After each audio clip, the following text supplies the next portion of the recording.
Soulja Boy revealed to have a negative net worth during his legal battle with an ex-girlfriend. So I thought this was going to be pretty interesting. So Soulja Boy is facing financial hardships according to a judge. Soulja Boy was attempting to have a six-figure judgment thrown out due to struggling with money, only to find out he actually is.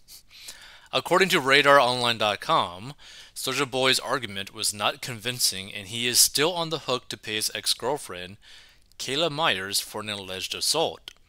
Myers stated that Soulja Boy hit her head with a gun at a 2019 house party. Soulja Boy has been ordered to pay $472,000. Half of the total is for damages and the other half is for punitive damages. Soulja Boy currently rents an LA home for $25,000 a month.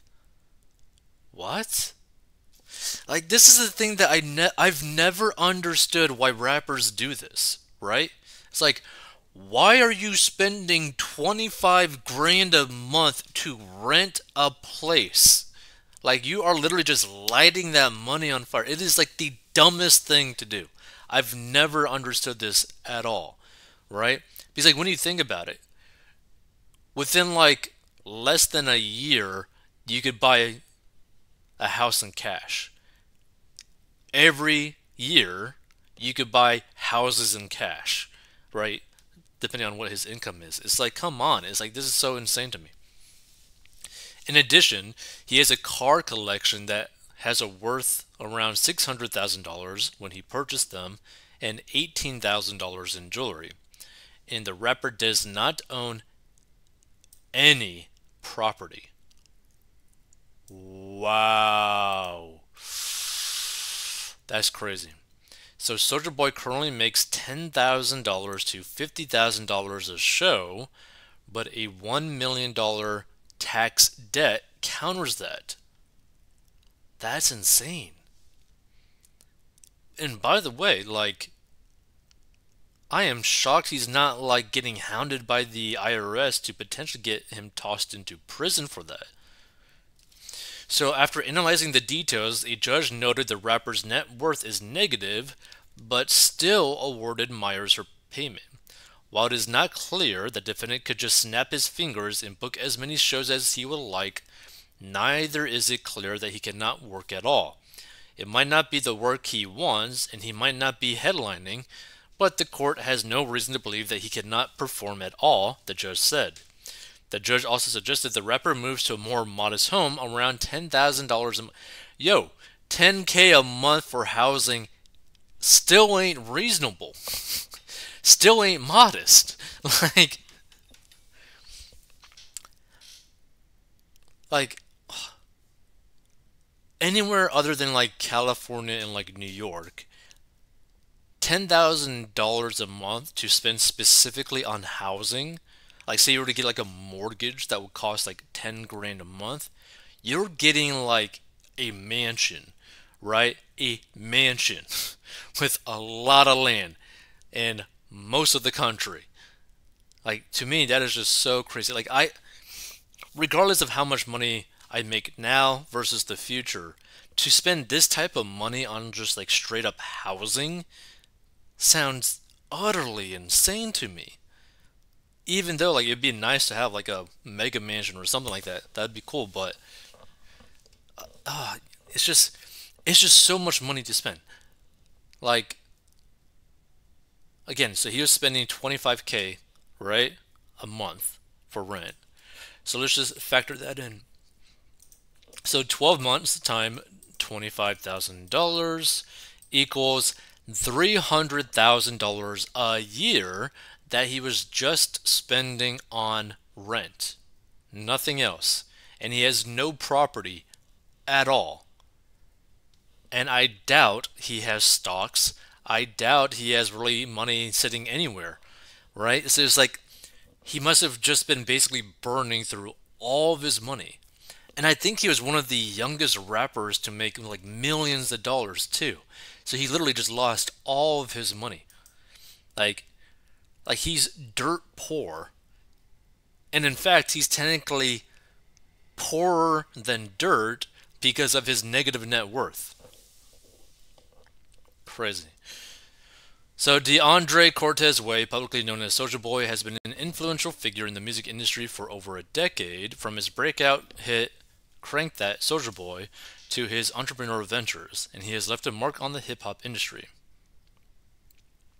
However, behind the fame and success lies a significant financial challenge: Soulja Boy's tax debt.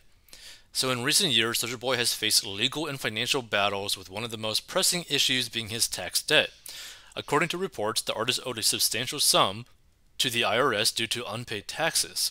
This predicament highlights many high-earning individuals' common struggle in managing their finances and tax obligations. The IRS relentlessly pursues unpaid taxes, and failing to address the issue can lead to severe consequences, including penalties, liens, or even legal action.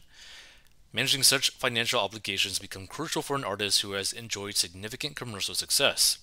And the tax debt issue undoubtedly challenges Soulja Boy's financial stability and career trajectory. Financial strain can limit his ability to invest in new projects, jeopardize his personal assets, and hinder his overall financial well-being. Additionally, it can tarnish his public image and credibility, leading to potential difficulties in securing partnerships or endorsement deals. So resolving tax debt requires careful financial planning and cooperation with tax authorities. And like the thing is like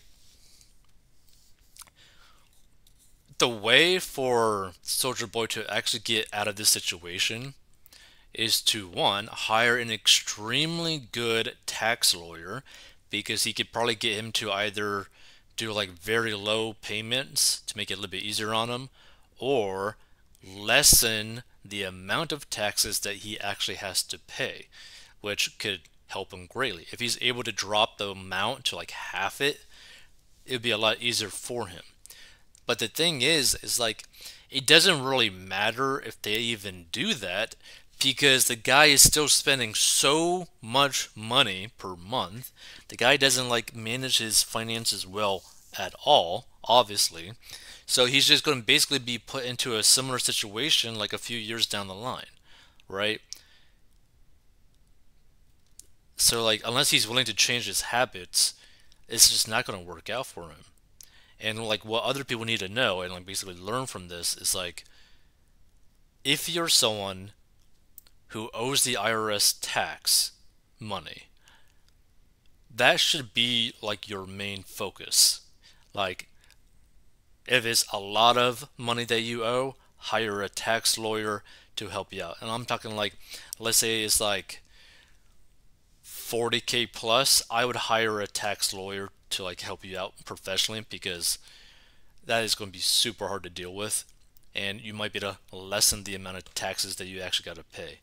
So it's like, I've seen someone, I think, with like a six-figure like tax bill, that they were able to drop it to like 60 or 50K or something like that, to make it a little bit easier on them. And then they were on a payment plan, but they started to make a lot more money, so they were able to pay it off a lot quicker. But yeah, be very careful, because like, if you start just making crazy amounts of money, you have to set some money aside for taxes, no matter who you are. Like you want to make sure that your taxes are paid. You do not want to have an enemy of the United States government, specifically the IRS, because they're just going to go after you straight up.